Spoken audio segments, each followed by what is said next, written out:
Jammu and Kashmir में 1846 से लेकर 1952 तक डोगरा डायनेस्टी ने रूल किया। इससे पहले यहाँ पे सिख एम्पायर का रूल हुआ करता था। तो जब फर्स्ट एंग्लो सिख वॉर हुई और ईस्ट इंडिया कंपनी जीत गई, तो ईस्ट इंडिया कंपनी ने जम्मू कश्मीर, लद्दाख और गिलगिट बाल्टिस्तान को सिख एम्पायर से लेके राजा गुलाब सिंह को दे दिया। इन रिटर्न राजा गुलाब सिंह ने 75 लाख रुपीस पे किए। तो यहाँ से शुरू होती है जम्मू एंड कश्मीर की कहानी, जिधर आज आप और हम रह रहे हैं। इससे पता चलता है कि राजा गुलाब सिंह डोगरा डायनेस्टी के पहले रूलर थे, जिन्होंने 1846 से लेके 1857 तक रूल किया। रणबीर सिंह सेकेंड रूलर थे 1857 से लेके 1885 तक, फॉलोड बाय प्रताप सिंह 1885 से लेके 1925 तक। फिर आए हरि सिंह 1925 से लेके 1948 तक, और एंड में थे करण सिंह 1948 से लेके 1952 तक। तो जो मैंने आपको इंडक्टरी पार्ट पढ़ाया है, उसमें JKSSB आपसे क्या क्या सवाल पूछ सकता है ये देख लेते हैं। What is the amount that Gulab Singh paid to acquire Jammu and Kashmir from British? तो 75 लाख रुपीस गुलाब सिंह ने पे किए थे। In which year the treaty of Amritsar वो साइंड? ये साइन हुई थी 16 मार्च 1846 में। इसको सेल डीड ऑफ कश्मीर भी कहा जाता है। ट्रीटी ऑफ अमृतसर वो sign between Gulab Singh and East India Company के बीच में हुई थी। ईस्ट इंडिया कंपनी को हम ब्रिटिशर्स भी कह सकते हैं। तो इन शॉर्ट ये गुलाब सिंह एंड ब्रिटिशर्स के बीच में हुई थी। What was the period of sick rule in Kashmir? Sick rule जो कश्मीर में था उसका पीरियड क्या था? देखिए, मैंने आपको बताया कि 1846 में डोगरा डायनेस्टी का रूल स्टार्ट हो चुका था। उससे पहले सिख रूल था यहाँ पे। तो 1819 से लेके 1846 तक यहाँ पे सिख रूल था, यानी कि 27 ईयर्स यहाँ पे सिख ने रूल किया है। What was the period of Dogra rule in JNK? तो 1846 से लेके 1947 तक ये रूल रहा था। During whose reign Raghunath temple was constructed? तो महाराजा रणबीर सिंह ने कंस्ट्रक्ट किया था। इन्होंने 1857 से लेके 1885 तक रूल किया था। ये सेकंड रूलर थे डोगरा डायनेस्टी के। Who was the founder of the Dharmarth trust? Gulab Singh. Gulab Singh ने फाउंड किया था Dharmarth trust. Jammu was earlier known as? Jammu का पहले क्या नाम हुआ करता था? तो जाम्बूपुरा नाम हुआ करता था जम्मू का। Who was the founder of the Jammu city? Jammu city किसने फाउंड की थी? तो ये जाम्बू लोचन थे। ही वॉज अ बिजनेसमैन, तो इन्होंने फाउंड की थी। ओके, तो अब ब्रिटिश रूल विड्रॉ होता है और महाराजा हरि सिंह ये सोचते हैं कि जम्मू कश्मीर इंडिपेंडेंट रहेगा। ना तो इंडिया के साथ जाएगा, ना ही पाकिस्तान के साथ जाएगा। बट इतने में ही हमारा जो नॉर्थ वेस्ट फ्रंटियर है उधर से अटैक हो जाता है, और JNK पर ये जो अटैक होता है ये स्पॉन्सर्ड होता है बाय पाकिस्तान। तो इतने में महाराजा हरि सिंह इंडियन गवर्नमेंट के पास जाते हैं और उधर साइन होती है इंस्ट्रूमेंट ऑफ असेशन, जो कि होती है ऑन 26 अक्टूबर 1947। और हमारा जो आज़ाद कश्मीर है और गिलगिट बाल्टिस्तान है ये पाकिस्तान के पास जा चुका होता है तब तक। तो अब ये सब होने के बाद हमारा मेन टॉपिक जो है वो आता है कॉन्स्टिट्यूशन ऑफ JNK, जो कि फोर्स में आता है ऑन 26 जनवरी 1957, और chairman of the drafting committee of constitution बनते हैं श्री गिरधारी लाल डोगरा। अब हम एक नज़र लगाते हैं जो हमारी कॉन्स्टिट्यूशन में सेक्शंस मेंशन्ड है उन पर, फिर इन पे हम JKSSB में जो क्वेश्चन आए हैं last year to last year उनको देखेंगे।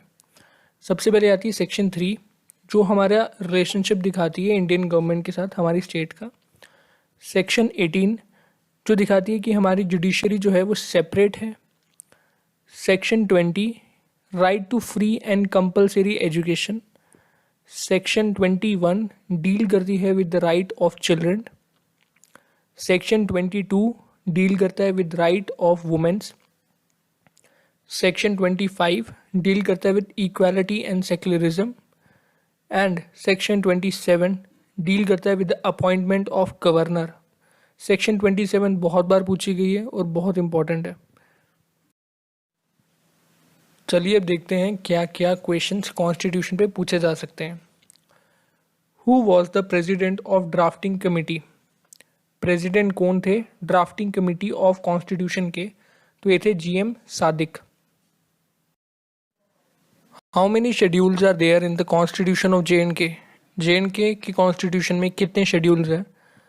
तो हमारे पास टोटल 7 शेड्यूल्स है। Which section provide the limit on the legislative and the executive power of the state? कौन सा section legislative and executive powers को लिमिट कर देता है? यह है section 5। Under which section governor rule can be imposed in JNK? JNK में जो गवर्नर रूल लगता है वो कौन सी सेक्शन से डील करता है? वो करता है सेक्शन 92 से। Which section deal with the right of permanent resident? Permanent resident जो है ये सेक्शन 10 में मेंशन्ड है। Which part of constitution deals with directive principles of state policy? जो डायरेक्टिव प्रिंसिपल है हमारी स्टेट के वो पार्ट 4th में मेंशन्ड है of constitution. Which part of constitution deals with the right of permanent residents? Permanent residents part 3 में mentioned है और सेक्शन 10 में मेंशन्ड है। Which schedule of JNK constitution deals with the regional languages? जो हमारी regional languages हैं कौन सा शेड्यूल उनसे डील करता है? तो शेड्यूल 6th डील करता है उनसे।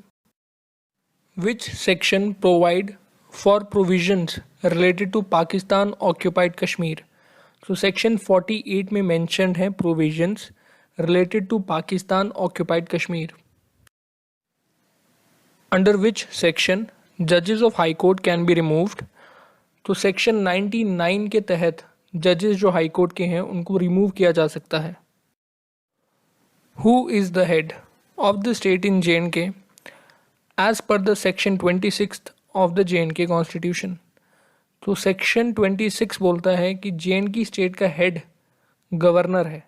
Okay Who has signed the Constitution of JNK into law? तो doctor Karan Singh was the man who signed the Constitution of JNK into law. Which schedule of Constitution deals with oath and affirmations? तो 5th schedule में oaths and affirmations mentioned है। Which section provides for organization of village panchayat? तो हमारी जितनी भी पंचायत हैं उनका जो ऑर्गेनाइजेशंस है कैसे ऑर्गेनाइज करना है उसको वो सारा कुछ सेक्शन 16 के अंदर मेंशन किया गया है। Which article of Indian constitution gives autonomy to the state of Jammu and Kashmir? तो the famous question article 370। Okay this is a important question. When was JNK constitution adopted? तो याद रखना 17 नवंबर 1956 इज द डेट जब इसे adopt किया गया था। When did the Constitution of JNK came into force? तो अब यहाँ पे एग्जामिनर आपको ट्रिक कर सकता है, अडॉप्ट और फोर्स 2 वर्ड्स में ट्रिक कर सकता है वो। तो कब लागू कब हुआ था, फोर्स में कब आया था? 26 जनवरी 1957। Which section deals with the Public Service Commission of the State? तो जो पब्लिक सर्विस कमीशन है हमारी PSC वो आती है सेक्शन 128 के अंदर। Can union of India declare financial emergency in JNK? तो JNK के अंदर फाइनेंशियल इमरजेंसी इंडिया की गवर्नमेंट नहीं लगा सकती। तो क्वेश्चन बनता है कि इमरजेंसी लग कब सकती है JNK में? अगर in case of a war या एक्सटर्नल एग्रेशन हो रहा है JNK के अंदर तो तब इमरजेंसी इंडियन गवर्नमेंट लगा सकती है। ओके तो अगर आपने मेरी पहले वीडियोस देखी हैं तो आपको पता होगा अगर क्वेश्चन ब्लू में है तो इसका मतलब वो करंट अफेयर्स का क्वेश्चन है। तो who among the following was voted the sports person of the year in the annual Indian Oil sports conclave. तो sports person of the year award मिला था यहाँ पे शरद कमल को। Name the country which will host the international shooting sports federation world cup stages from March 15 to March 26, 2020। तो basically question क्या कह रहा है, इंटरनेशनल शूटिंग जो स्पोर्ट्स फेडरेशन होना है वो कहाँ पर होना है 2020 का। तो वो होना है इंडिया के अंदर 2020 का। What is the amount offered by the World Bank to the Kerala government for the resilient Kerala program. तो इसका आंसर है $250 million। Which city will host Kimberley Process Intersessional Meeting 2019।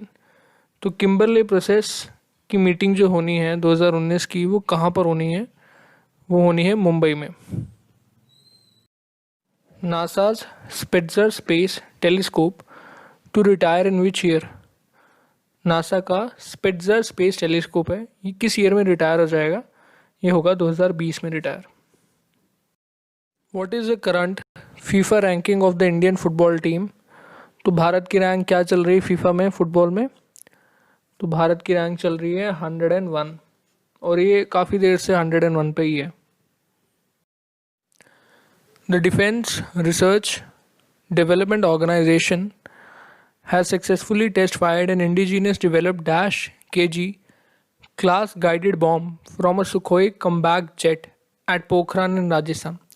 तो बेसिकली DRDO ने एक टेस्ट किया है एक गाइडेड बॉम्ब का, सुखोई जो हमारा प्लेन है, रशियन प्लेन है, ठीक है, इससे टेस्ट किया उन्होंने और ये पोखरान में टेस्ट हुआ है। तो क्वेश्चन क्या कह रहा है कि जो बॉम्ब है उसका वेट क्या था, उसका वेट है 500 kg। उड़ीसा's ruling Biju Janata Dal headed by the chief minister Naveen Patnaik is all set to form a government for a consecutive term. तो जो नवीन पटनायक जी हैं ये 5वीं बार सरकार बनाने जा रहे हैं। Who is the present governor of Odisha. तो ओडिशा के प्रेजेंट गवर्नर है हमारे पास professor Ganeshi Lal.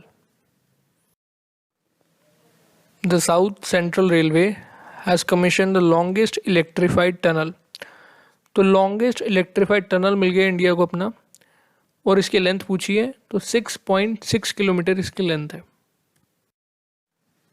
In which of the following cities India's first design development center Fashion Nova was launched to promote the city in the field of fashion design sector। तो ये कहाँ पे launch हुआ है, ये लॉन्च हुआ है सूरत में। तो जो मैंने आज जितना पढ़ाया है आई होप आपने उसके नोट्स बनाए होंगे, उसको प्रॉपरली सिंसियरली याद करिएगा, पढ़िएगा।